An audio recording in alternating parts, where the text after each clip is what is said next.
নমস্কার, আপনারা দেখছেন চ্যানেল এবিসি। আমি বিজয়, আর প্রত্যেক দিনকার মতো আপনাদের সামনে উপস্থিত হয়ে গেছি। দেখুন, আজ আমি আপনাদের সঙ্গে এখন আলোচনা করব বৃহস্পতির রত্ন পোকরাজের সম্পর্কে।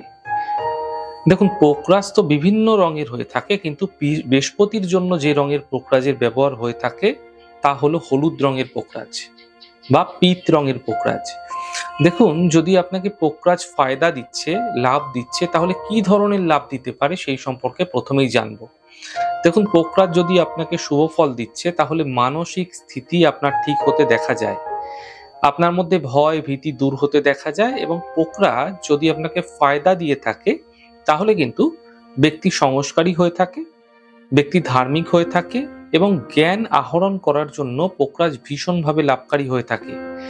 মহিলাদের ক্ষেত্রে, বিবাহের ক্ষেত্রে মূল গ্রহই হচ্ছে বৃহস্পতি। তাই মহিলাদের পোকরাজ ধারণ করানো হয়ে থাকে যেন তাদের বিবাহ দ্রুত হয়ে যায়। যদি পোকরাজ সঠিকভাবে আপনার জীবনে কাজ করছে, তাহলে বিবাহ কিন্তু দ্রুত হয়ে যাবে, বড় কোনো ঝঞ্ঝাট, কোনো সমস্যা হবে না। এবার আমরা জানবো পোকরাজ ধারণ করলে কি ধরনের ফল বা কি ধরনের লোকসান আমাদের জীবনে হতে পারে। দেখুন, আপনি হলুদ পোকরাজ ধারণ তো করে নিয়েছেন, এর ফলে আপনাদের বিভিন্ন সমস্যা হওয়ার সম্ভাবনা যদি তৈরি হচ্ছে, এমন ক্ষেত্রে কিরকম ধরনের সমস্যা মুখ্যত তৈরি হতে দেখা যেতে পারে।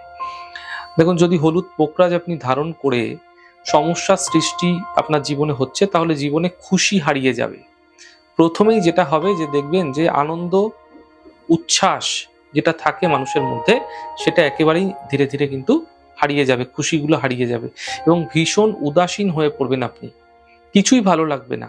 একটা অদ্ভুত রকমের মনের মধ্যে নিরসতার যে ভাব, সেটাও কিন্তু সৃষ্টি হতে দেখা যাবে।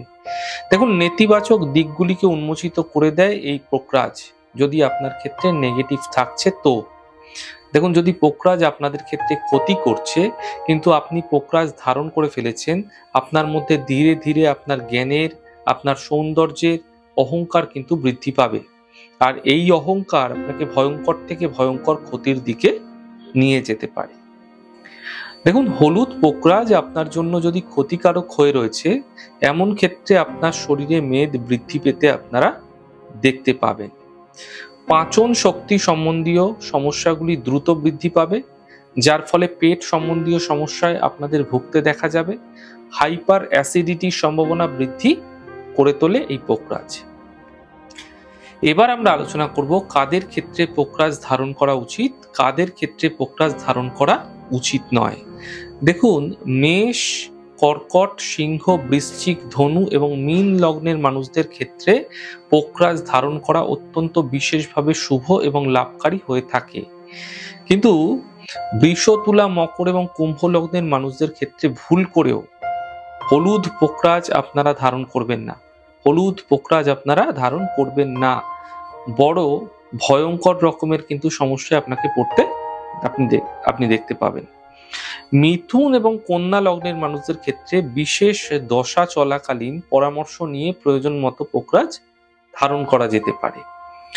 দেখুন, যখন আপনারা হলুদ পোকরাজ ধারণ করে থাকেন, তখন আপনাদের শরীরের মধ্যে আকাশ তত্ত্বের যে প্রভাব, স্কাই এলিমেন্ট, সেটা দ্রুত মজবুত হয়ে যায়।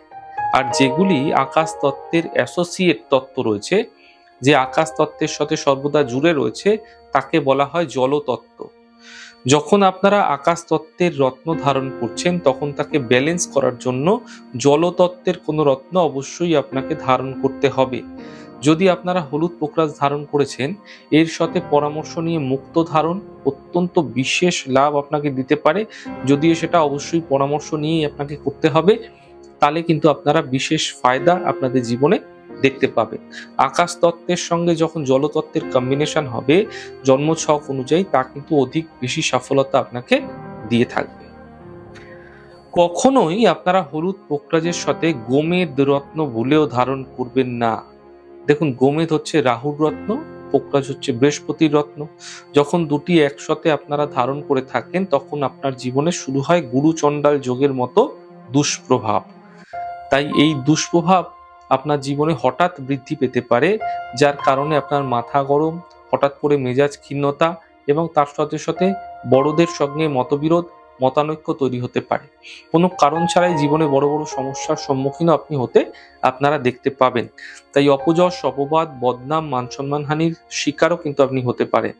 তাই আপনাদের ক্ষেত্রে পোকরাজ এবং গোমেদ একসঙ্গে ধারণ করবেন না।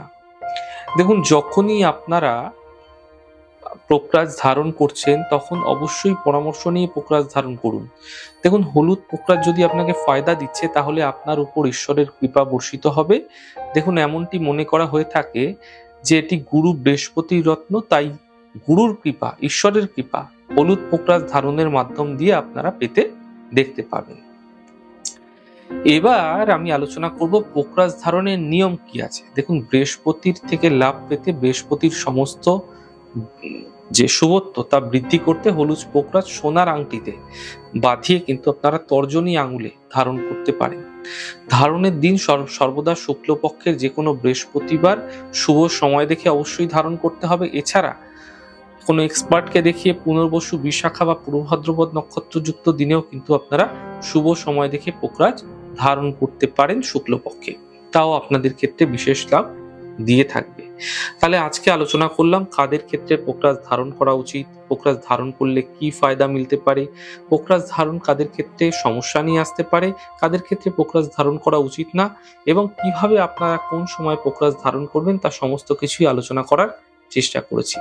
আমাদের এই ছোট ছোট আলোচনাগুলি যদি আপনাদের ভালো লাগছে সেক্ষেত্রে লাইক করতে, কমেন্ট করতে, সাবস্ক্রাইব এবং শেয়ার করতে বন্ধুদের সঙ্গে ভুলবেন না। অনেক ভালো থাকুন, সুন্দর থাকুন, সুস্থ থাকুন। আগামী পর্বে দেখা হবে।